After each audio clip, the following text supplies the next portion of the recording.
샬롬 1984 두 번째. 전쟁은 평화, 자유는 예속, 무지는 힘.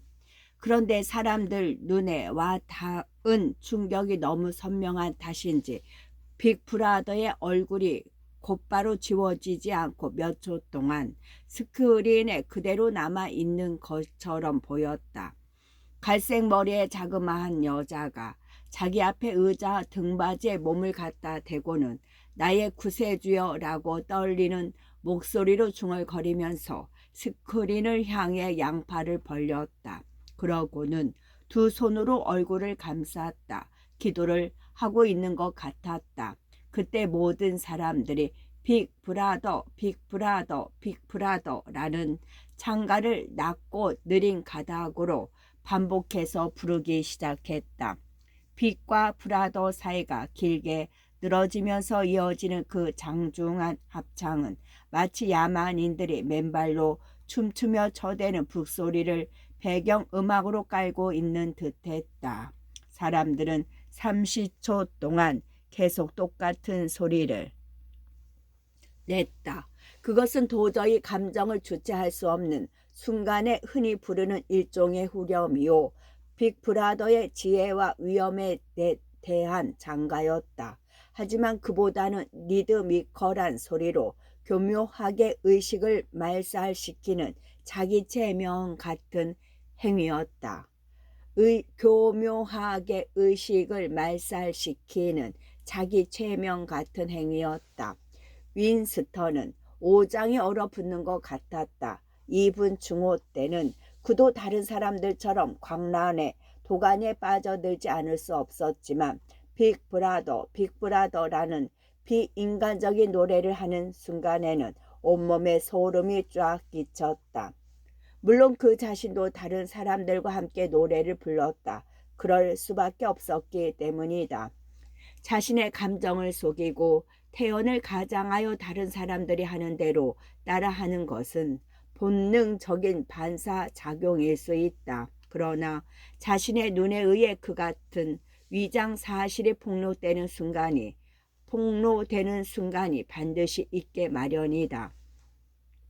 바로 그런 순간이었다. 사건이라면 사건일 수도 있는 의미심장한 일이 일어났다. 순간적으로 그는 오브라이언과 눈이 마주쳤다. 오브라이언이 선체 안경을 벗고 있다가 그만의 독특한 제스처로 다시 끼려던 찰나 서로 눈이 마주쳤던 것이다.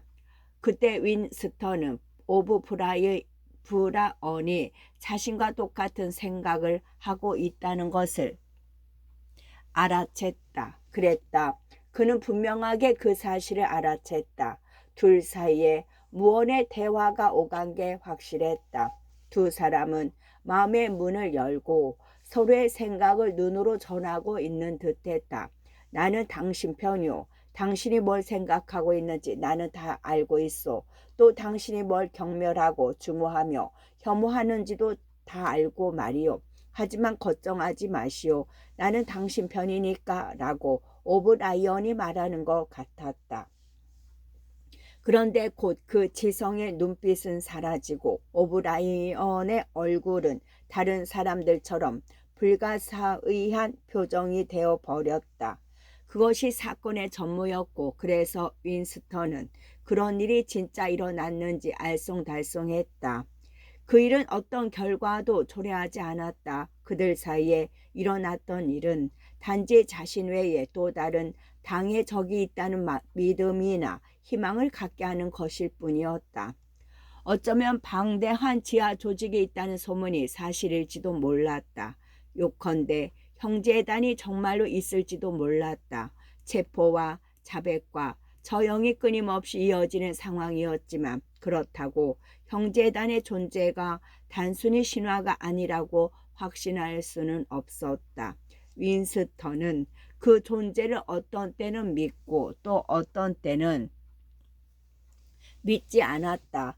뚜렷한 증거가 없기 때문이었다. 그는 그저 무심코 들은 이야기나 화장실 벽에 엽기적 거려져 있는 희미한 낙서나 낯선 두 사람이 지나치며 서로 알고 있다는 듯한 표정으로 간단히 해보이는 손짓 따위에 무언가 의미가 있는 것도 같아 가볍게 관심을 기울이는 정도에서 그쳤을 뿐이었다.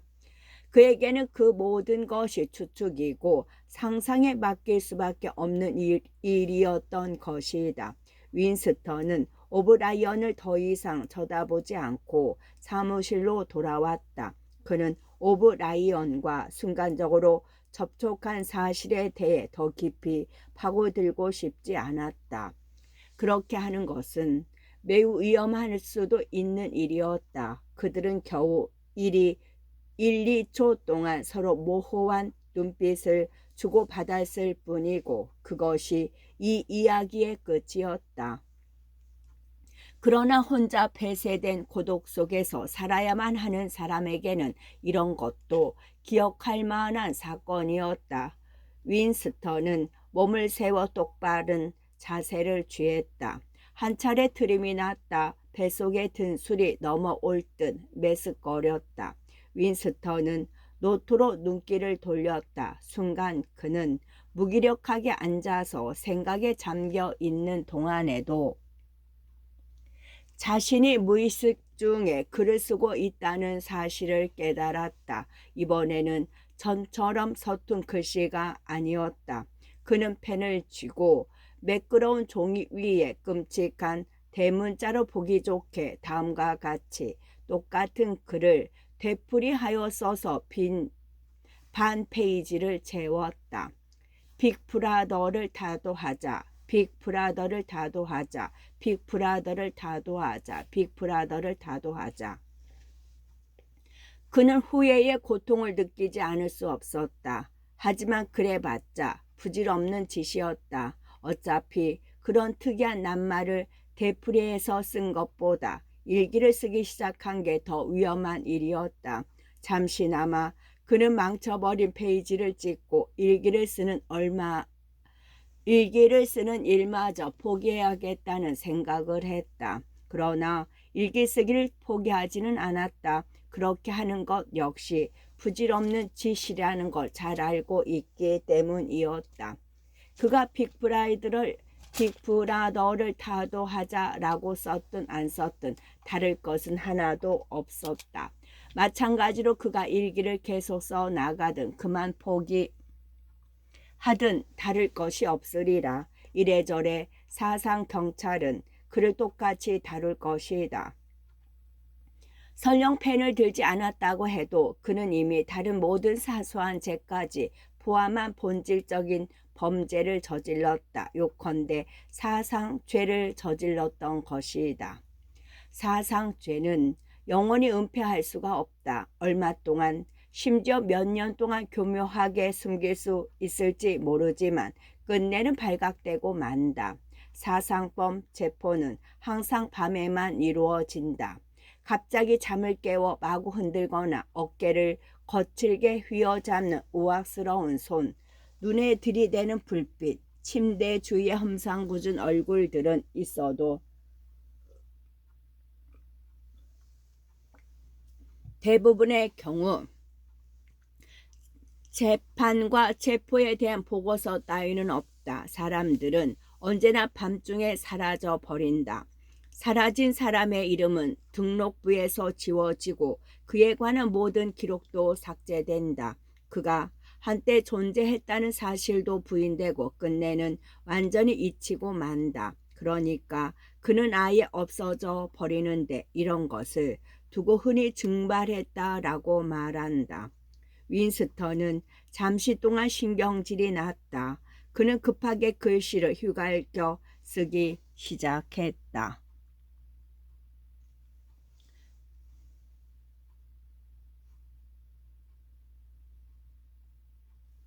그들은 나를 총살하겠지만 그래도 상관없다. 그들은 뒤에서 내 목을 쏘겠지만 상관없다.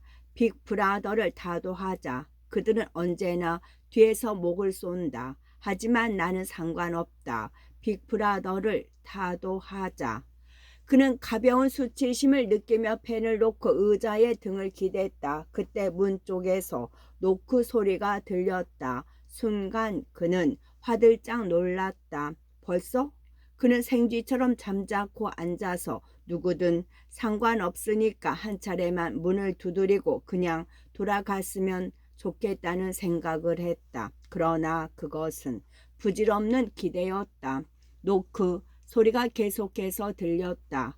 시간을 끌수록 더 불리할 것 같았다. 그는 가슴은 북소리처럼 쿵쿵거렸지만 얼굴은 오랜 습관이 붙은 탓에 표정이 거의 없었다. 그는 자리에서 일어나 문 쪽으로 무거운 걸음을 걸었다. 윈스턴은 문 손잡이를 잡고서야 일기장을 책상 위에 그대로 펼쳐 놓았다는 사실을 깨달았다. 빅브라더를 타도하자라고 큼직하게 쓰여있는 글씨가 방 건너편에서도 훤히 보였다. 그야말로 바보 같은 짓이었다. 그러나 그 공포스러운 와중에도 그는 잉크가 마르지 않은 페이지를 덮어 크림색 노트를 더럽히고 싶지 않았다. 그는 숨을 몰아쉬고 문을 열었다. 순간 나른한 안도감이 그의 온몸을 감쌌다. 꽤 죄죄한 몰골에 핏기조차 없는 여자가 문 밖에 서 있었다. 머리카락은 성글고 얼굴은 주름살 투성이었다. 아, 동지가 들어오는 소리가 들린 것 같았어요. 건너와서 부엌 싱크대를 좀 봐주시겠어요?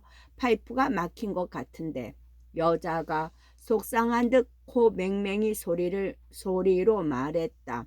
같은 층 옆집에 살고 있는 파슨씨 부인이었다. 당에서는 부인이란 단어를 못마땅하게 생각한다. 누구든지 동지라고 불러야 한다. 하지만 어떤 여자들에게는 본능적으로 부인이란 말을 쓰게 된다. 그녀는 30살쯤 되었지만 훨씬 더 나이가 들어 보였다. 얼굴 주름살에는 때까지 낀 것 같았다. 윈스턴은 그녀를 따라 복도로 나왔다. 그 같은 사소한 수리 작업은 거의 매일 해야 하는 귀찮은 일이었다. 승리 맨션은 1930년경에 지어진 것으로 금방이라도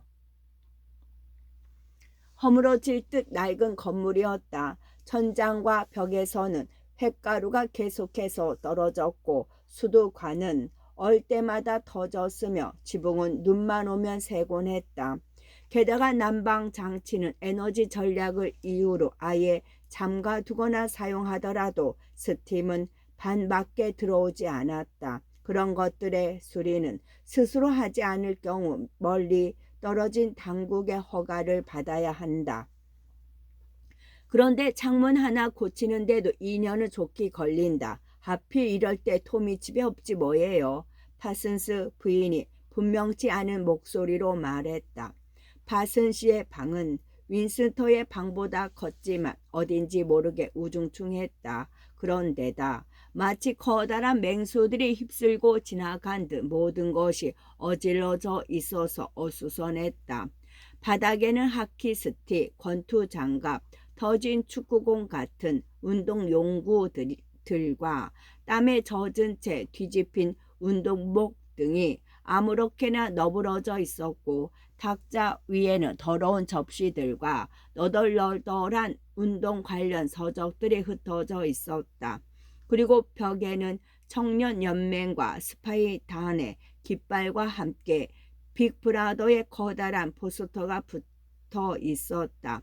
숨을 쉴 때마다 건물 전체에서 늘 풍기는 양배추 삶는 냄새에다 말로 표현할 수 없을 만큼 고약한 땀 냄새까지 더하여 코를 찔렀다. 땀내는 그 자리에 없는 사람이 남긴 것이었다. 옆방에서 누군가가 빛과 화장지 조각을 흔들며 텔레스크린에서 흘러나오는 군악의 장단을 맞추고 있었다. 얘들이에요. 오늘은 밖에 나가지 않았죠. 물론 신경이 쓰이는 듯 파슨스 부인이 그쪽 문을 힐끗 쳐다보며 말했다. 그녀는 말을 하다가 중간에서 끊는 버릇이 있었다. 부어 싱크대에는 더럽고 시커먼 물이 가득 차 있어 양배추보다 더 지독한 악취가 풍겼다. 윈스턴은 쭈그리고 앉아서 파이프의 이음새를 점검했다. 그는 몸을 구부리고 손을 놀리는 일을 싫어했다. 몸을 구부리면 늘 기침이 쏟아져 나오기 때문이었다. 파슨스 부인이 그를 멍하니 쳐다보면서 계속 말했다. 물론 톰이 집에 있으면 단박에 고쳤을 거예요. 그이는 이런 일이라면 아주 좋아하죠. 손재주도 있고요. 파슨스는 윈스턴과 함께 진리부에 근무하는 동료였다. 그는 뚱뚱하면서도 활동적이었는데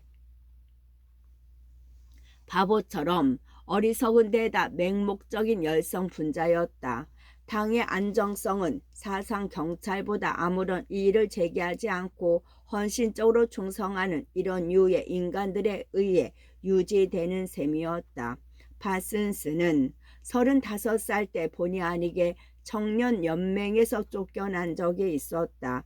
그리고 청년연맹에 가입하기 전에는 규정 연한을 넘겨 1년 동안이나 스파이 단원으로 활동했다.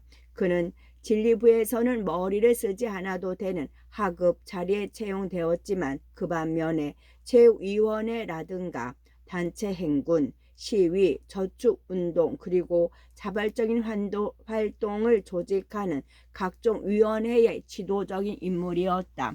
파슨스는 담배를 뻐끔뻐끔 피우면서 지난 4년 동안 저녁마다 공회당에 나갔다고 은근히 뻐기곤 했다. 그런데 그는 왕성한 활동력을 과시하기라도 하듯 어디를 가든 지독한 땀내를 풍겼고 그 냄새는 그가 빠져나간 후에도 여전히 코를 찔렀다. 스패너 있어요? 윈스턴이 모가난 이음새의 나사를 만작거리며 물었다. 스패너요? 모르겠는데요. 아마 아이들이. 파슨스 부인이 맥 빠진 목소리로 말했다. 그때 발소리가 쿵쿵거리며 울리더니 아이들이 거실로 들어가면서 소란을 피웠다. 파슨스 부인이 스패너를 가지고 왔다. 윈스턴은 물을 빼내고 얼굴을 장뜩 찌푸리며 파이프를 막고 있던 머리카락 뭉치를 꺼냈다. 그러고는 수도에서 나오는 물로 손을 깨끗이 씻고 옆방으로 들어갔다. 손들어! 사나운 목소리가 귀청을 때렸다. 귀엽고 야무지게 생긴 9살짜리 사내 아이가 테이블 뒤에서 불쑥 튀어나오며 장난감 자동차 권총으로 그를 위협했다. 그보다 2살쯤 어린 여자아이도 나무 토막을 들고 제 오빠 흉내를 냈다. 두 꼬마는 스파이단 제복인 푸른색 바지와 회색 셔츠를 입은 데다 붉은 머플러를 두르고 있었다. 윈스턴은 머리 위로 손을 들었지만 기분이 영 깨름직했다. 사내 아이의 태도가 너무 거칠고 당돌해서 전혀 장난 같지가 않았다. 너는 반역자야. 사상범이라고. 너는 유라시아의 스파이야. 너를 총살하겠다. 없애버릴 테다. 소금 광산으로 보내버리겠다. 사내 아이가 거침없이 떠들어댔다. 두 꼬마는 벼랑간 윈스턴 주위를 껑충껑충 뛰면서 반역자 사상범하고 외쳤다. 여자아이는 여전히 제 오빠가 하는 짓을 그대로 흉내내고 있었다. 마치 이 다음에 다 자라면 사람을 잡아먹을 호랑이 새끼들이 날뛰는 것 같아서 섬뜩한 기분이 들었다. 사나아이의 눈에서는 한치의 틈도 없는 잔혹성이 윈스턴을 발로 차고 마구 때리고 싶어하는 강렬한 욕망이 커서는 실제로 그렇게 할 수 있을 것 같은 소질이 엿보였다. 녀석이 들고 있는 권총이 진짜가 아니라서 천만다행이라는 생각마저 들었다. 파슨스 부인은 당황한 표정으로 윈스턴과 아이들을 번갈아 바라보기에 바빴다. 거실의 밝은 불빛 아래에서 보니 그녀의 얼굴 주름살에는 정말로 때가 끼어 있었다. 아이들이 너무 시끄럽게 구는군요. 교수형 구경을 못 가는 게 불만이라서 저러는 거예요. 저는 너무 바빠서 데리고 가지 못해요. 톰은 톰대로 그 시간에는 못 올 거예요. 부인이 말했다. 왜 우리는 교수형 구경 안 가는 거야? 소년이 화가 나서 큰 소리로 외쳤다. 교수형 보고 싶어. 교수형 보고 싶단 말이야. 여자아이가 깡충깡충 뛰며 보챘다. 윈스턴은 그날 저녁 공원에서 유라시아의 포로 몇 명이 전범으로 교수형을 당하기로 예정되어 있는 것을 기억해냈다. 그런 일은 한 달에 한 번쯤 있는 일이라서 이제는 더 이상 새삼스러운 구경거리가 아니었다. 그런데도 아이들은 늘 그 광경을 보게 해달라고 졸라댔다. 윈스턴은 파슨스 부인 곁을 떠나 문 쪽으로 걸어갔다. 그런데 6걸음도 채 못 가서 그는 무언가의 목덜미를 세게 얻어맞았다. 마치 뻘겋게 달군 절사로 찔린 것처럼 고통스러웠다. 그는 재빨리 돌아섰다. 파슨스 부인이 그녀의 아들을 문 안으로 끌어당기고 있었고 녀석은 고무총을 주머니에 쑤셔 넣고 있었다. 문이 닫힐 때 사나아이가 골드스타인 하고 소리를 질렀다. 순간 윈스턴에게 강한 충격을 준 것은 그 어머니의 잿빛 얼굴에 나타난 걷잡을 수 없는 두려움이었다. 자신의 방으로 돌아온 윈스턴은 재빨리 텔레스크린을 지나서 책상 앞에 앉았다. 그러고는 목덜미를 문질렀다. 텔레스크린에서 나오던 음악은 그쳐 있었다. 그 대신 딱딱 끊어지는 군대식 말투의 흥분된 목소리가 방금 아이슬란드와 페루 제도 사이에 정박한 새로운 유동 요새의 장비에 대해 설명하고 있었다. 저 가엾은 여자는 아이들 때문에 평생 두려움 속에서 살아가겠군 하고 윈스턴은 생각했다. 2년 후면 그 아이들은 이단의 낌새를 찾으려고 어머니를 밤낮으로 감시할 것이다. 오늘날에는 거의 모든 아이들이 무섭다. 무엇보다 끔찍한 것은 스파이단 같은 조직이다. 스파이단은 제도적으로 아이들을 소야만이로 개조해 당의 강령에 조금이라도 반발하지 못하도록 만든다. 반발하기는커녕 당과 당에 관계되는 것은 무엇이든 찬양하도록 만들어 버린다. 군가 행진, 깃발 등산, 모이총 훈련, 슬로건 복창, 빅브라더 숭배 이런 것들은 그들에게 일종의 영광스러운 놀이였다. 아이들의 잔인성은 국가의 적과 외국인을 비롯하여 반역자, 파업자, 사상범에게 향하고 있었다. 30살 이상의 부모들이 자기 자식들을 두려워하는 것은 거의 보편적인 일이 되어 버렸다. 그도 그럴 것이 고자질하는 아이를 흔히 꼬마 영웅이라고 한다.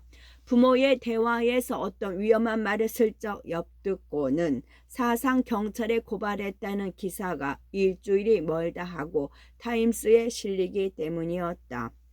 고무총에 맞아 얼얼하던 목덜미의 통증은 가라앉았다.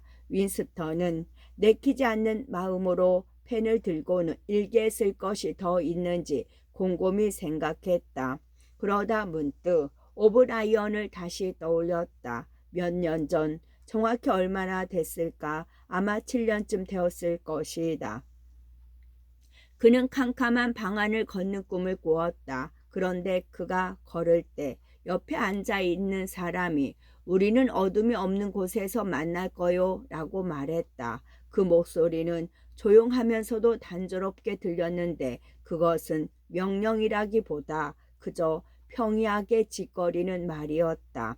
그는 멈추지 않고 계속 걸었다. 이상하게도 그때 꿈속에서는 그 말이 별로 인상 깊게 들리지 않았다. 그러던 것이 시간이 흐를수록 점차 의미심장하게 느껴졌다.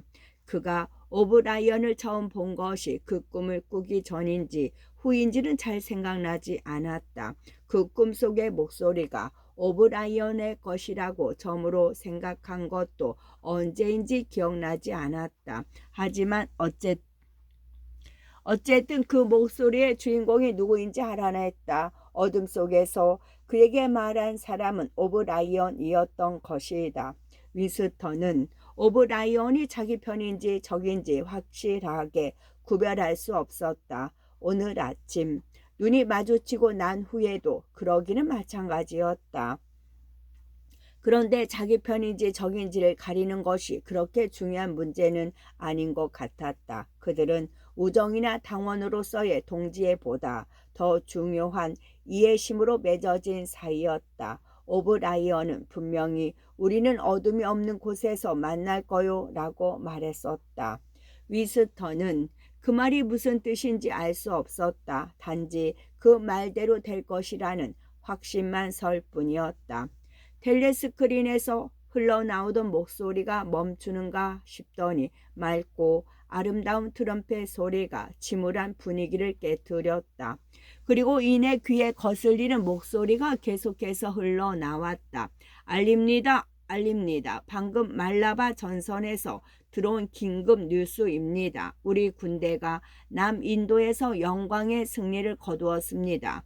지금 알려드리는 전투로 인해 머지않아 전쟁이 종식되리라는 것을 전해드리는 바입니다. 이상으로 긴급 뉴스를 마치고 좋지 않은 소식이 들리겠군. 윈스턴은 생각했다. 아니나 다를까 곧이어 유라시아 군대를 잔인하게 전멸시켰다는 상세한 보도와 함께 엄청난 사살자와 포로의 숫자가 나열된 뒤 다음 주부터 초콜릿 배급을 30g에서 20g으로 줄이겠다는 발표가 나왔다.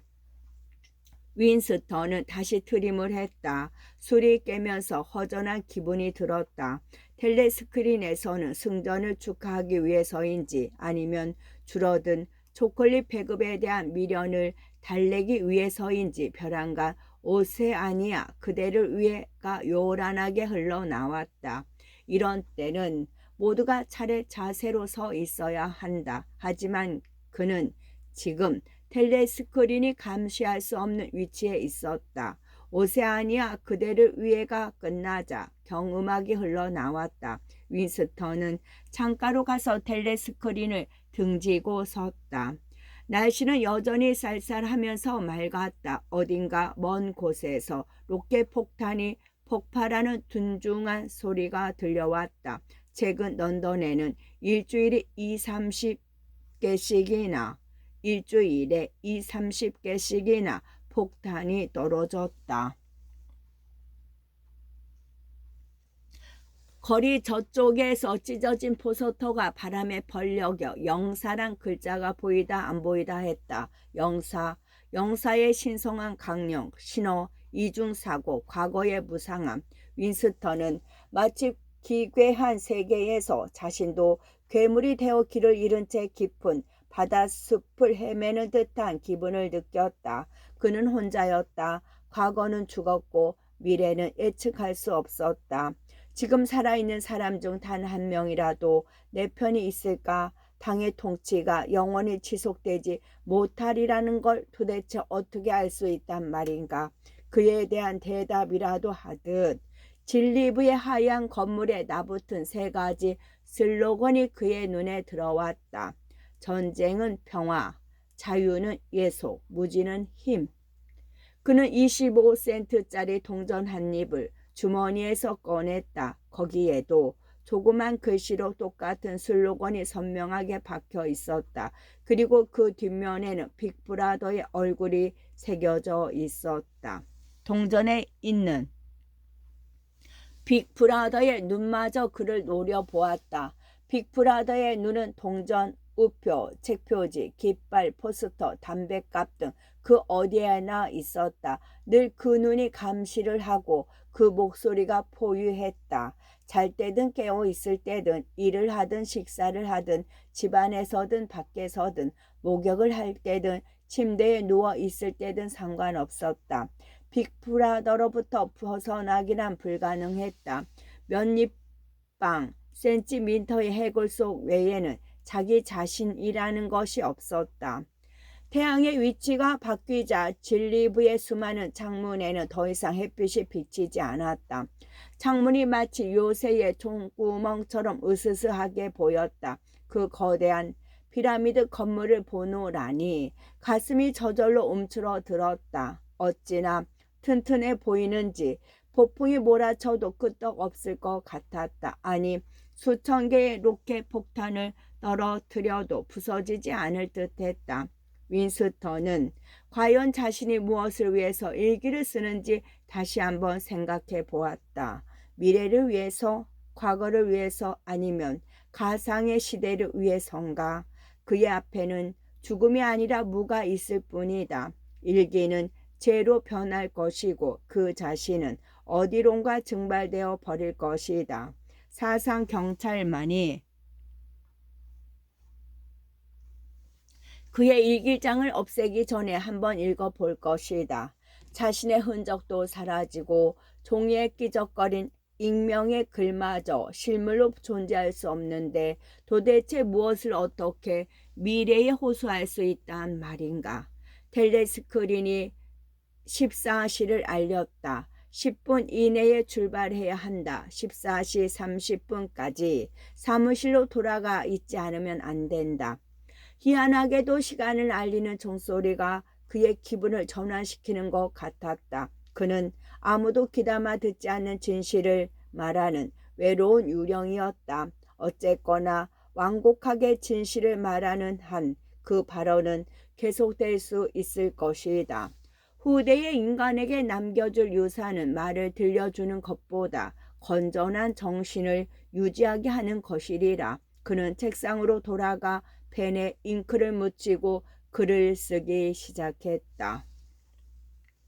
미래를 향해 과거를 향해 사고가 자유롭고 저마다의 개성이 서로 다를 수 있으며 혼자 고독하게 살지 않는 시대를 향해 진실이 존재하고 일단 이루어진 것은 없어질 수 없는 시대를 향해 획일적인 시대로부터 고독의 시대로부터 빅브라더의 시대로부터 이중사고의 시대로부터 축복이 있기를. 윈스턴은 자신은 이미 죽은 거나 다름없다고 생각했다. 또한 그는 자신의 사상을 과감하게 체계화할 수 있는 때는 지금밖에 없다는 생각도 했다. 모든 행위의 결과는 그 행위 자체 속에 들어있게 마련이다. 그는 다음과 같이 썼다. 사상죄는 죽음을 수반하는 게 아니다. 사상죄는 죽음 그 자체다. 자신이 죽은 거나 다름없다고 생각한 이상 그로서는 가능한 한 오래 사는 것이 중요했다. 오른손에 두 손가락에 잉크가 묻었다. 사람을 함정에 빠뜨리는 것은 바로 이 같은 사소한 실수다. 낸세를 잘 맞는 사무실의 열성당원이 왜 그가 점심시간에 글을 썼는지 어째서 캐캐 묵은 구식펜을 사용했는지 대체 무엇을 썼는지 의심할 것이고 급기야 당국의 슬그머니 일러 바칠 것이다. 그는 욕실에 가서 표면이 거칠거칠한 암갈색 비누로 주의 깊게 잉크를 지웠다. 살갗에 문지르면 마치 사포로 긁는 것 같은 비누도 이런 때는 꽤 쓸모가 있었다. 그는 일기장을 서랍 속에 넣었다. 숨겨봤자 소용없는 일이긴 하지만 적어도 나중에 일기장이 발각되었는지 아닌지는 확인할 수 있을 것이다. 더욱이 일기장 끝에 머리카락이라도 한올 붙여두면 단박에 알 수 있는 일이다. 그는 손가락 끝으로 희뿌연 먼지 덩어리를 집어서 일기장의 겉장 한쪽 구석에 알아볼 수 있도록 올려놓았다. 만일 누군가 일기장을 움직이면 먼지 덩어리는 자동적으로 떨어져 나갈 것이다.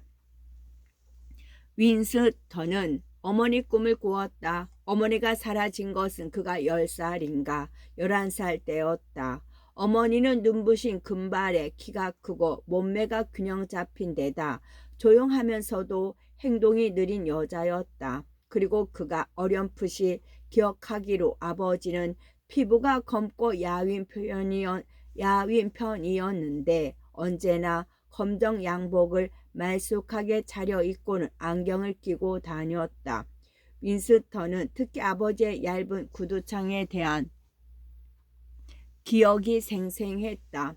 그런데 이들 두 사람은 1950년대 제1차 대숙청 때 희생된 게 틀림없었다.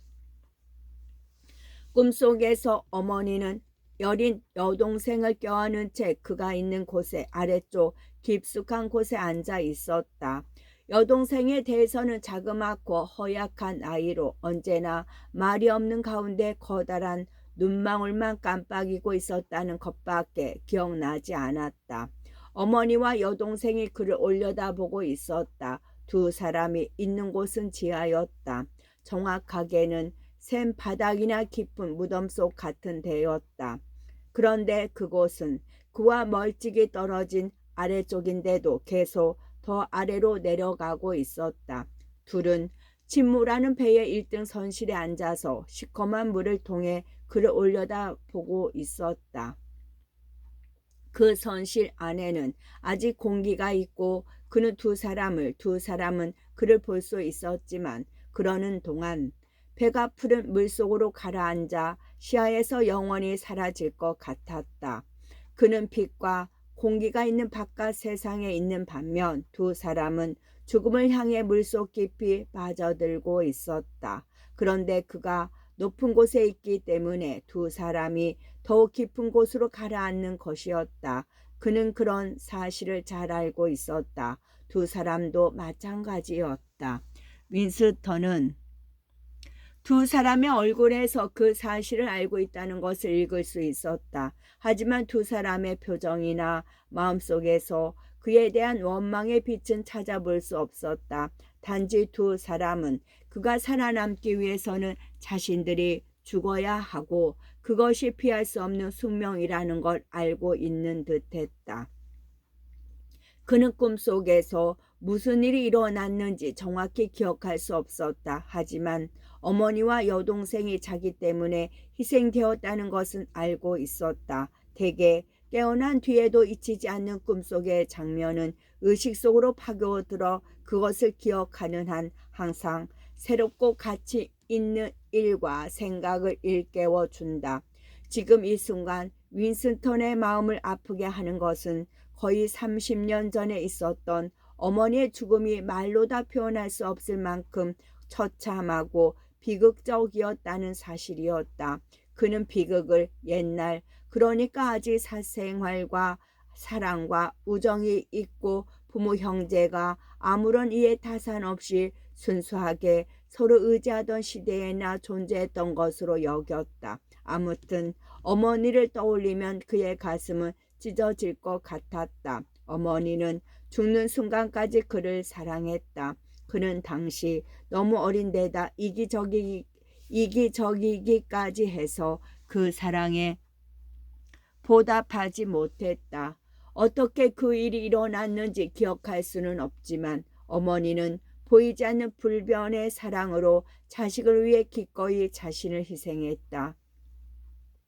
그는 그 같은 희생 정신이 오늘날에는 없다고 단정했다. 오늘날에는 공포와 증오와 고통만이 있을 뿐 감정의 존엄성이나 깊고 미묘한 슬픔 따위는 손톱만큼도 존재하지 않는다. 그는 이 모든 사실을 수백 길이나 되는 푸른 물속으로 가라앉으면서 자기를 올려다보던 어머니와 여동생의 커다란 눈망울을 통해 알게 되었다. 갑자기 장면이 바뀌어 윈스턴은 햇빛이 비스듬히 비치는 여름날 저녁 무렵 깔끔하게 손질된 폭신한 잔디밭에 서 있었다. 그가 바라보고 있는 경치는 전에는 꿈속에서 자주 보았던 것이었다. 그런데 그 같은 경치를 얼마나 자주 보았던지 실제 세계에서도 본 것 같은 착각이 들 정도였다. 그는 꿈에서 깨어날 때마다 그곳을 황금의 나라라고 생각했다. 그곳에는 토끼가 풀을 뜯는 오래된 목촉지가 있고 그 위를 지나는 오솔길이 있었다. 여기저기 두더지 굴도 보였다. 들판 건너 엉성한 울타리 안에는 느릅나무의 장가지들이 미풍에 살며시 떨고 이파리들은 수많은 여인의 머리카락처럼 하늘거리고 있었다. 자세히 보이지는 않지만 어딘가 가까운 곳에 조용히 흐르는 맑은 시내가 있고 그 냇가 버드나무 아래의 물속에 황어떼가 즐겁게 헤엄을 치고 있을 것 같았다. 검은 머리의 여자가 들판을 가로질러 그가 있는 쪽으로 걸어오고 있었다. 그녀는 단 한 번의 동작으로 옷을 벗어서는 거만하게 옆으로 휙 던져버렸다. 그녀의 몸은 희고 매끄러웠다. 하지만 그의 마음속에서는 아무런 욕망도 일지 않았다. 그는 사실 그녀의 알몸을 거들떠 보지도 않았다. 단지 그녀가 옷을 훌렁 벗어서 던지는 동작에 감탄했을 뿐이었다. 우아하면서도 아무런 거리낌이 없는 그 동작은 모든 문화와 사상 체계를 무너뜨리기에 충분한 것 같았다. 아울러 빅브라더와 당, 사상 경찰마저 그 단 한 번의 멋있는 팔 동작에 의해 무시되어 버리는 듯했다. 하지만 이런 동작 역시 옛날에나 있던 것이었다. 윈스턴은 잠을 깨면서 셰익스피어라고 중얼거렸다. 텔레스크린에서 귀청이 떨어져 나갈 것 같은 호루라기 소리가 30초 동안이나 계속 흘러 나왔다. 7시 15분. 관리들이 일어나는 시간이었다. 윈스턴은 몸을 비틀며 침대에서 일어났다. 벌거벗은 채였다. 외부 당원에게는 1년의 의복비로 겨우 3,000 쿠폰이 할당되는데 잠옷 한 벌만 해도 600 쿠폰이었다. 그는 의자에 걸터 놓은 지저분한 내의와 바지를 주워 입었다. 3분만 있으면 체조가 시작될 것이다. 옷을 입으려는 순간 그는 몸을 구부리면서 발작적으로 심한 기침을 했다. 이런 기침은 아침에 일어날 때마다 거의 매일 터져 나왔다. 지독한 기침 때문에 허파가 텅 빈 것 같았다. 그는 등을 대고 누운 채 몇 번이나 헐떡거린 끝에서야 겨우 정상적인 숨을 쉴 수 있었다. 그런데 기침을 하느라 힘을 준 탓에 혈관이 팽창했는지 정맥류성 궤양이 또다시 근질거리기 시작했다. 3, 40대 그룹. 텔레스크린에서 째지는 듯한 여자 목소리가 튀어나왔다. 3, 40대 그룹, 자리를 잡아요. 3, 40대 그룹. 윈스턴은 텔레스크린 앞으로 뛰어가 차렷 자세를 취했다. 어느새 스크린에는 말랐지만 근육이 발달된 젊은 여자가 튀닉의 운동화를 신고 나와 있었다. 끝.